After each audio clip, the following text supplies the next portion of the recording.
Good evening and welcome to Weekdays with Wendy. I'm Phil Greenwald, and I'm honored to stand in for my colleague Wendy Lambert this evening. Each night we're taking a look at passages from our St. Luke's Kindness Calendar, and tonight's quote is from Lucy Larcom, an American poet and author and teacher in the 19th century. Lucy was a person of deep and abiding faith. She often wrote on religious topics, and many of her lessons were about her own spiritual development. Tonight's quote is this: "If the world seems cold to you, kindle fires to warm it." I wonder if Lucy was referencing the book of Acts, chapter 28, verse 2. The story is all about Paul, who was traveling from Caesarea Philippi to Rome when his ship was found in a great storm. He and his colleagues were in distress and ultimately shipwrecked on the island of Malta. And the scripture tells us this: the islanders showed us unusual kindness. They built a fire and welcomed us all because it was raining and cold.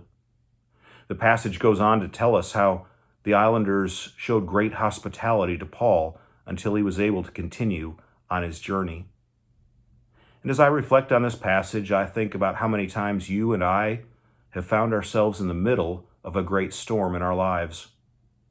It may be a health crisis or the loss of a job. For many, it's relational challenges at home or at work. There are so many storms in our lives, times when we need to be surrounded by others who will show us unusual kindness and hospitality. I can certainly remember many people along the way who have reached out with an encouraging word, a meal, a kind note or call to let me know that they care and they love me during the most challenging times in life. I'm sure you can recall people who have been there for you along the way. But I believe that as people of faith, it's our responsibility to show unusual kindness and hospitality to others, to reach out beyond our daily lives to see the needs of others around us. Who is it that you know who's going through a storm in their life right now and needs to experience the unusual kindness and hospitality that you can offer?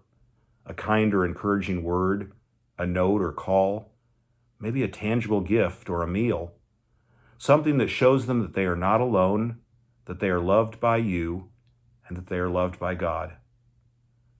I pray God's blessings upon you this evening.